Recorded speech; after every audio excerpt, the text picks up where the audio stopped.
કોઈ તે ખાવાનું દિયો કેમ લાઈ બેઠો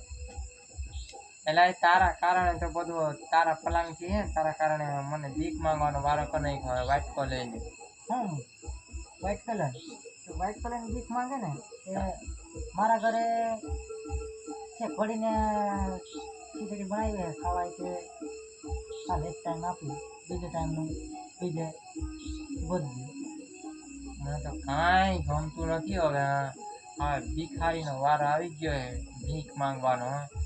પણ એ બાપા મને એટલે બધો પલાંગ ગોઠવો કોને એ બધું આવું કરવાનું પલાંગ બધો ગોઠવે ને હા ગોઠવે બાપા ગોઠવું એટલે બાપા એમ કીધું હશે કે મોટા ભાઈને ક્ષેત્ર હાટો પલાંગ બનાવીએ એવી રીતના એટલે આવી ગયા એમ ને પછી તને આવીને કીધું તું ભાઈ ચપાટે ચડી ગયા એટલે પછી હું ખાવી ગયો માલામાલ થઈ ગયો એટલે કહું છું તને કે એક ટાઈમનું ખાવાનું દઈશ પડી પૂરી બીજા ટાઈમનું કંઈક ગોઠવી જોયું ભાઈ આવું હે હો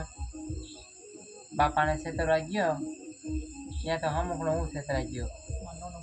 મને મારો નાનો ભાઈ છેતરી ગયો હે કરવું હું એમાં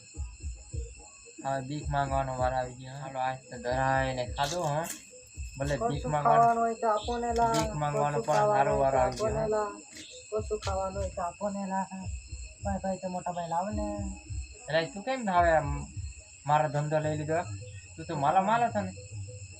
બાપા બધી પ્રોપર્ટી લઈ લીધી કે પછી ધંધો હાલ લેવો પડે ને મન લાગ્યું તો મોટા ભાઈ જે આપ ધંધો લીધો તો પછી મને લાગ્યું મોટા ભાઈ જોડે જવા દે કંઈક આખા દિવસ ખાધું તો પછી ભૂખ લાગી ગઈ મોટા ભાઈ કંઈક 5-10 રૂપિયા કમાવાનું કંઈક આપણે કંઈક પડે બધું ખાવાનું તો નહીં કંઈક હોય તો ખાવાનું હવે આપણે બંને જોડી જામી ગઈ હવે હાલ આપણે બહાર નીકળી જઈએ બહાર નીકળી જાવ ગિરનારે જતા રે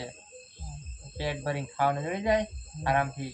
ધામો નાખીને બેસી રહ્યો હા કાંઈ બાપાને ઉપાધિ નહીં હા તો નહીં જોયું ભાઈ આવી રીતનું હે બધું એટલે